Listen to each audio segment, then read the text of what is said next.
This segment of the news has been brought to you by Sun Oil Limited. Welcome back. In preparations for this year's United Nations Climate Change Conference, or COP27, 21 countries in the Caribbean have been invited to attend a regional Caribbean heads of government meeting right here in the Bahamas. Earlier this month, Prime Minister Philip Davis announced his government is introducing this meeting, seeking to get results in the climate change fight.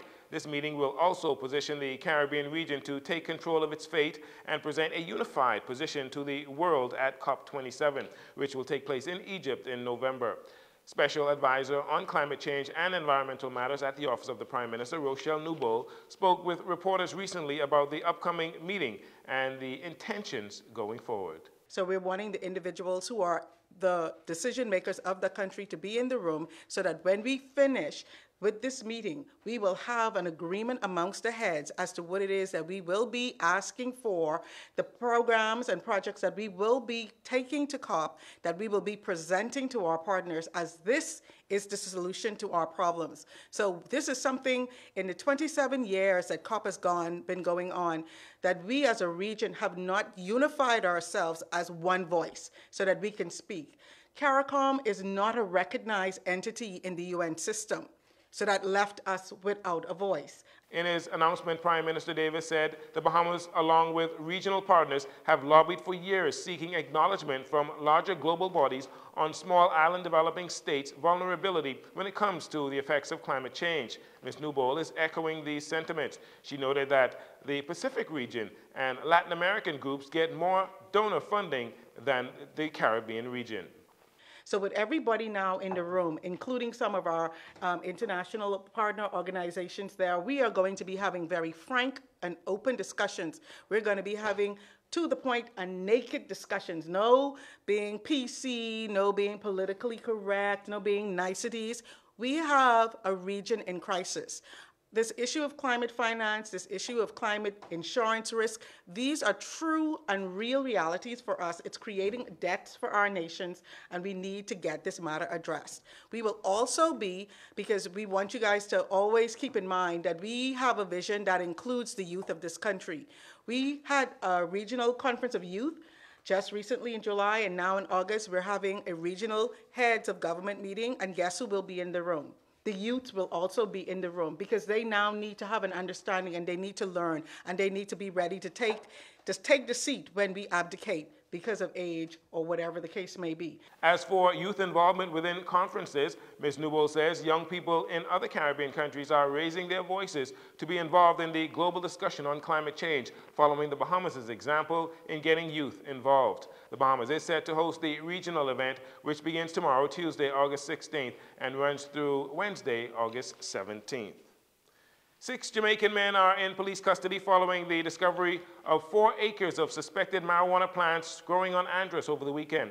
Police say a joint operation between the Drug Enforcement Unit, the DEU, Andros Police District, the Criminal Investigation Department, CID, Real-Time Crime Center, RTCC, and crime scene officers, which began on Sunday, August 7th, contributed to the suspected marijuana field being uncovered in North Andros in the area of the Bahamas Agriculture Research Center, BARC. The fields consisted of 25,000 plants growing from 1 foot tall to 8 feet tall with over 20,000 seedlings. The estimated street value of the find is $2.5 million. Again, the 6 Jamaican men, they range in age between 39 and 53. They're assisting police with their investigations. And finally, when it comes to electrical power, Ragged Island is now more than 90% solar generated. In efforts to reduce the Bahamas' carbon footprint, the Bahamas Power and Light, BPL, launched its 401 kilowatt solar field microgrid in Duncantown, Ragged Island on Friday. Prime Minister Philip Davis, Deputy Prime Minister and Member of Parliament for Exuma and Ragged Island, or the Exumas and Ragged Island, Chester Cooper, and other senior government ministers and officials, along with BPL officials as well, attended a ribbon-cutting ceremony on Friday.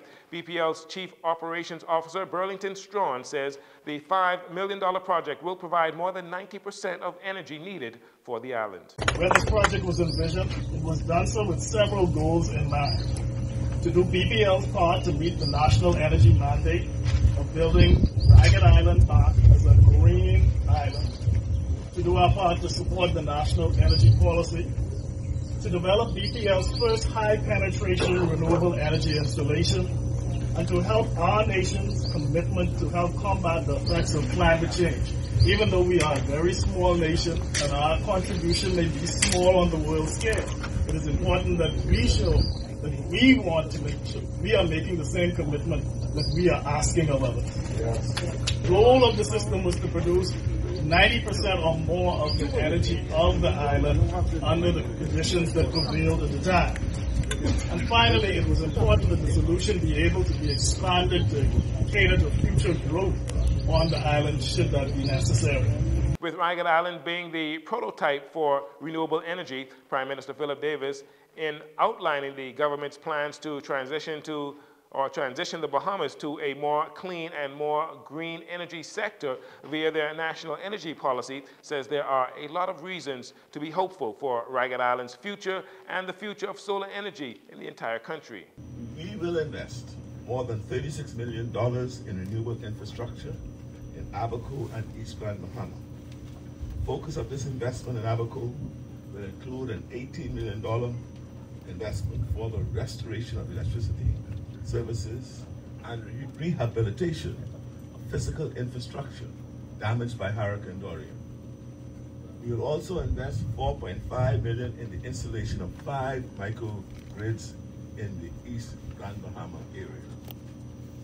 Our commitment to cleaner energy is nationwide. We are investing $14.2 million in installing a 25 megawatt battery energy storage system at the Blue Hill Power Plant. Additionally, our administration will budget $1.9 million for our solar rooftop program so that clinics, public libraries, and schools can be part of our nation's renewable energy progress. Following the devastation of Category 5 Hurricane Irma that hit southern Bahamas 5 years ago, Ragged Island was deemed uninhabitable. However, the Deputy Prime Minister, Mr. Cooper, says it is the government's plan to bring the island back to its former glory. We declare today that Ragged Island is the first major island in the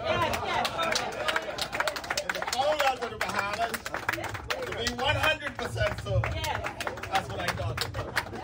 We are committed to continuing the rebuild of the island of Ragged Island. Yes. Our Ragged Island, this is a signal that we open for business and we're ready to go.